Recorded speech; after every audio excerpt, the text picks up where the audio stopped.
നമസ്കാരം. ഞാൻ വട്ടപ്പാറ വിജയകുമാർ. കഴിഞ്ഞ കുറേ കാലമായി പുതിയ പാഠങ്ങൾ ഞാൻ അപ്ലോഡ് ചെയ്യാതെ ഇരിക്കുകയായിരുന്നു. അതിന് തിരക്ക് കാരണമാണ് അങ്ങനെ കൂടുതൽ പാഠങ്ങൾ അപ്ലോഡ് ചെയ്യാൻ കഴിയാത്തത്. ഓൺലൈനും ഓഫ്ലൈനും ആയിട്ട് ക്ലാസ്സുകൾ നടക്കുന്നതുകൊണ്ട് അതിനിടയ്ക്ക് കൂടുതൽ പാഠങ്ങൾ പോസ്റ്റ് ചെയ്യാൻ കഴിയാതെ വന്നു. ഇന്ന് ഞാൻ ചില ടിപ്സ് വയലിൻ വായിക്കുമ്പോൾ സാധാരണ കാണാറുള്ള ചില തെറ്റുകൾ, വയലിൻ ഹോൾഡ് ചെയ്യുന്നതിനെ പറ്റി,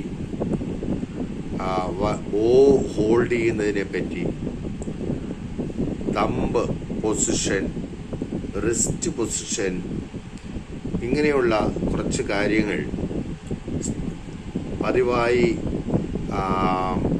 ബിഗിനേഴ്സിൽ കണ്ടുവരുന്ന ചില തെറ്റുകളുണ്ട്.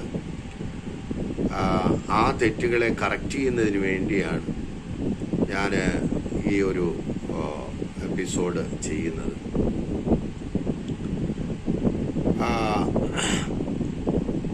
ശരിയായ രീതിയിൽ വയലിൻ പിടിക്കുക, ശരിയായ രീതിയിൽ ബോ പിടിക്കുക, അങ്ങനെ ശരിയായ രീതിയിലുള്ള ബോയിങ്ങും പിന്നെ ഫിംഗറിങ്ങും, വയലിൻ ഹോൾഡ് ചെയ്യുന്നത്, തമ്പ് പൊസിഷൻ, ഇതെല്ലാം ശരിയായ രീതിയിലാണെങ്കിൽ നമുക്ക് ഈസി ആയിട്ട് വയലിൻ പ്ലേ ചെയ്യാൻ കഴിയും. അപ്പോൾ സാധാരണ വരുത്തുന്ന ഒരു തെറ്റ് ബോ പ്രയോഗിക്കുന്നതിനുള്ള ഒരു തെറ്റാണ്. ഒന്ന്, ഈ ബോ പിടിക്കുന്ന സന്ദർഭത്തിൽ നമ്മുടെ ഈ ചൂണ്ടുവിരൽ വെച്ച് ഗ്രിപ്പിനെ ഇങ്ങനെ ചുറ്റിപ്പിടിക്കുകയും ഈ തമ്പ് ഇങ്ങനെ ഈ ഭാഗത്ത് ഇങ്ങനെ വയ്ക്കുകയും, അത് ഇങ്ങനെ വെളിയിലേക്ക് പോകരുത്, ഇങ്ങനെ ഫ്രണ്ടിലേക്ക് മാറി നിൽക്കാൻ പാടില്ല. ഇത് ശരിക്ക് ഈ ഭാഗത്ത് അവിടെ വന്ന് തൊടുക, ഈ ചൂണ്ടുവിരൽ വെച്ച് ചുറ്റിപ്പിടിക്കുക, എന്നിട്ട് ഈ രണ്ട് വിരലുകളും ഇങ്ങനെ വെച്ച് ചെറിയ വിരൽ ഇങ്ങനെ വെക്കുമ്പോഴാണ് ബോയെ ശരിയായ രീതിയിൽ നിർത്താൻ കഴിയും. അപ്പോൾ ഈ ചെറിയ വിരല് ഇവിടെ വെക്കുന്നത്, ചെറുവിരൽ ഇങ്ങനെ വെക്കുന്നതിനുള്ള കാരണം, നമുക്കിത് ബോ ബാലൻസ് കിട്ടുന്നതിന് വേണ്ടിയാണ്. ആ ചെറുവിരൽ എടുത്തു കഴിഞ്ഞാൽ ബോ അങ്ങ് താഴ്പോകും. അപ്പം അതൊന്ന് ബാലൻസ് ചെയ്ത് നിർത്തുന്നതിന് വേണ്ടിയാണ് ആ ചെറുവിരൽ വെക്കുന്നത്. എന്നാൽ വയലിനിലേക്ക് നമ്മുടെ ബോ കൊണ്ടുവന്ന് വെച്ച് കഴിഞ്ഞാൽ പിന്നെ ഈ ചെറിയ വിരല് എടുത്താൽ കുഴപ്പമില്ല. അപ്പോൾ അത് അവിടെ ബലമായിട്ട് വെച്ചിട്ട്, ഈ ചെറിയ വിരൽ ഇവിടെ ബലമായിട്ട് വെച്ചിട്ട് ഇങ്ങനെ വായിച്ചാൽ നമ്മുടെ ഈ സൈഡിലുള്ള മസിൽസിന് പെയിൻ ഉണ്ടാവും. അപ്പം അതുകൊണ്ട് ഈ ബോ സ്ട്രിങ്ങിൽ കൊണ്ടുവന്ന് വെച്ച് കഴിഞ്ഞാൽ ഈ ചെറിയ വിരല് ലൂസാക്കുക. മനസ്സിലായോ? വളരെ അല്പം പോലും ബലം കൊടുക്കാതെ ജസ്റ്റ് അതിനടുത്ത് നിർത്തിയിരുന്നാൽ, ജസ്റ്റ് ഇളക്കിയാലും കുഴപ്പമൊന്നുമില്ല. അപ്പോൾ ഈ ബാക്കിയുള്ള വിരലുകളിൽ ഇത് ഇങ്ങനെ ബോ ഈസി ആയിട്ട് നീക്കാൻ കഴിയും. ഇതാണ് ഒന്നാമത്തെ കാര്യം. രണ്ടാമത്തെ കാര്യം, ബോ പ്രയോഗിക്കുമ്പോൾ നമ്മുടെ ഈ കൈയുടെ ഈ ഭാഗം നോക്കൂ, ഈ ഭാഗം, ഈ കൈമുട്ടിന് മുകളിലുള്ള ഭാഗം ഇങ്ങനെ ഈ ഷോൾഡർ ലെവലിനേക്കാൾ ഉയർന്നു നിൽക്കാൻ പാടില്ല. അതിനെ താഴ്ത്തി വയ്ക്കണം. ഞാനിത് പ്രധാനമായിട്ടും ക്ലാസിക്കൽ വയലിൻ വായിക്കുന്നതിനെ പറ്റിയാണ് ഞാൻ സംസാരിക്കുന്നത്.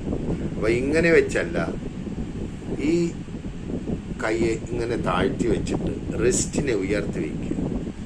എന്നിട്ട് ഈസി ആയിട്ട് ഈ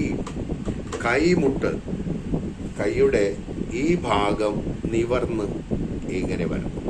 അപ്പം നമ്മൾ ഇവിടെ ഉള്ള പിടുത്തം ബലമായിട്ട് നല്ല സ്ട്രോങ് ആയിട്ട് പിടിച്ചു കഴിഞ്ഞാൽ അതിൻ്റെ ആഫ്റ്റർ എഫക്റ്റ് ആയിട്ട് ഇവിടെ മൂവ്മെൻ്റ് ഉണ്ടാവില്ല, ഇവിടെ സ്റ്റിഫായി പോകും.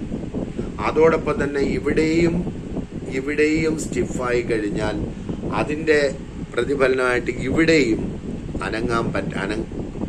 പിന്നെ ഇങ്ങനെ ആക്കാൻ പറ്റാത്ത രീതിയിൽ അവിടെ മൂവ്മെന്റ് കുറയും. പിന്നീട് വരുന്ന ഷോൾഡർ മാത്രമേ ഇങ്ങനെ മൂവ് ആവൂ.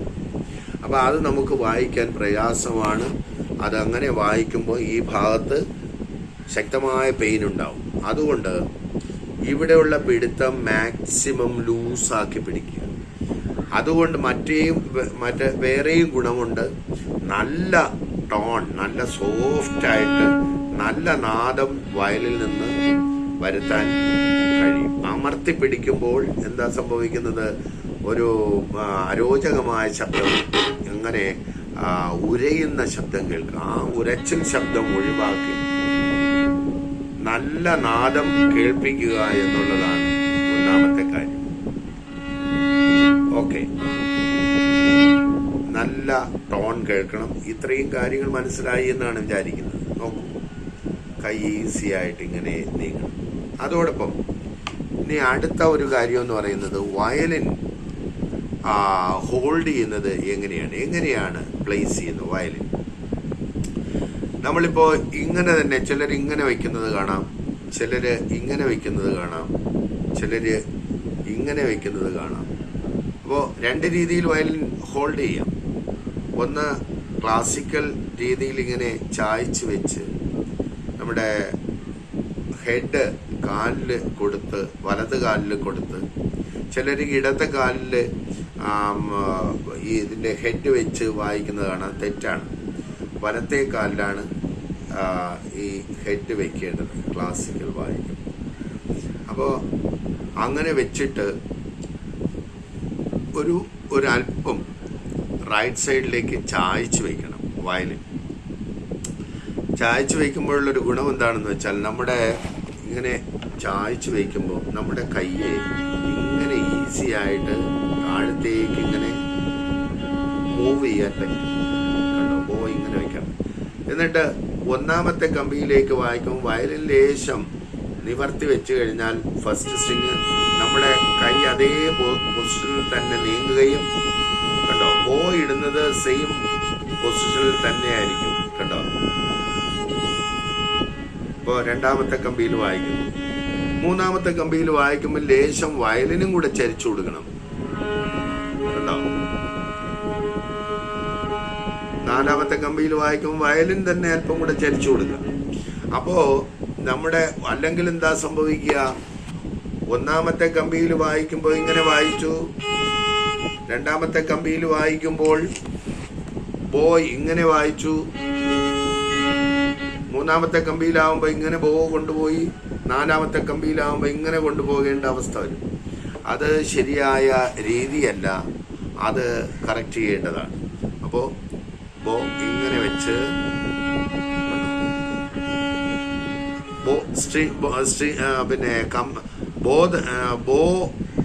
പോകുന്ന ആ രീതിയിൽ തന്നെ പൊയ്ക്കൊണ്ടിരിക്കട്ടെ.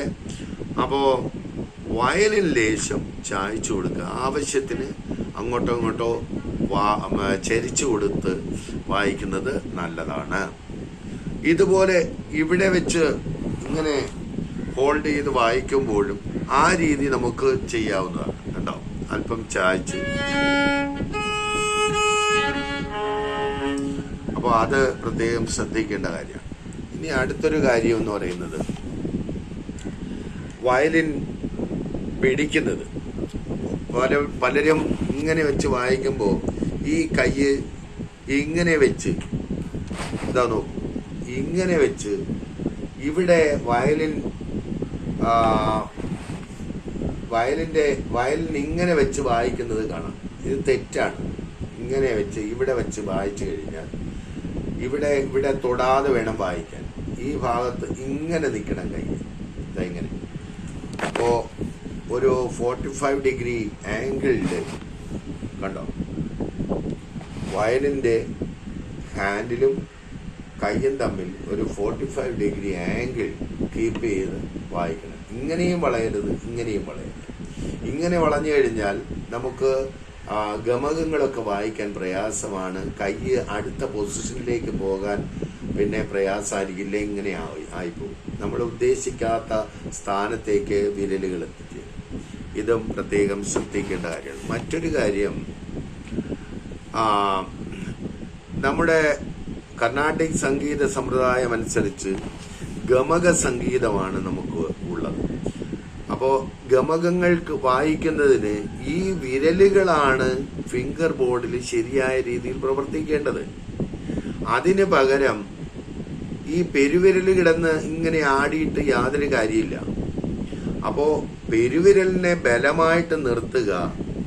ഈ ഫിംഗർ മറ്റുള്ള 1, 2, 3, 4 ഈ 4 വിരലുകളെയാണ് ഫിംഗർ ബോർഡിൽ ശരിയായ രീതിയിൽ പെരുമാറേണ്ടത്. മനസ്സിലായോ? അപ്പോൾ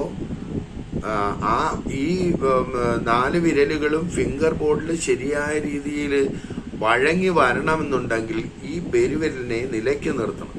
സ്ട്രോങ് ആയിട്ട് അവിടെ പിടിച്ചു വെച്ചിട്ട് വേണം ഇതിങ്ങനെ വായിക്കാൻ. മനസ്സിലായോ? അത് ലൂസായിട്ട് കിടന്നാൽ ഇതിന് ശരിയായ രീതിയിൽ കൃത്യമായിട്ടുള്ള സ്ഥാനങ്ങളിൽ വയ്ക്കാൻ കഴിയാതെ വരും. അപ്പോൾ ഇത് പ്രത്യേകം ശ്രദ്ധിക്കുക. തമ്പ് അത് ഇങ്ങനെ ചാഞ്ഞ് കിടക്കരുത്. ഇങ്ങനെ ചാഞ്ഞ് ഇരിക്കുമ്പോൾ നമ്മുടെ ഈ ഭാഗം ഇവിടെ വന്ന് ടച്ച് ചെയ്യും. അത് നമ്മുടെ വിരലുകളുടെ മൂവ്മെന്റിന് തടസ്സമാണ്. ഇതിങ്ങനെ തന്നെ വെച്ചിട്ട് കണ്ടോ, ഇങ്ങനെ വെച്ച് വേണം വായിക്കാൻ.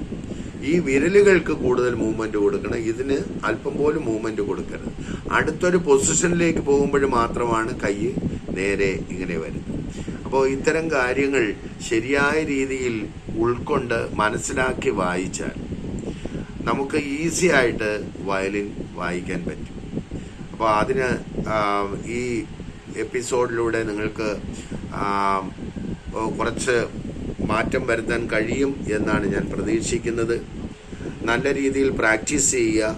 ഞാൻ അടുത്ത് തന്നെ കുറച്ച് വർണ്ണങ്ങൾ കൂടെ പിന്നെ അപ്ലോഡ് ചെയ്യാൻ ശ്രമിക്കുന്നുണ്ട്.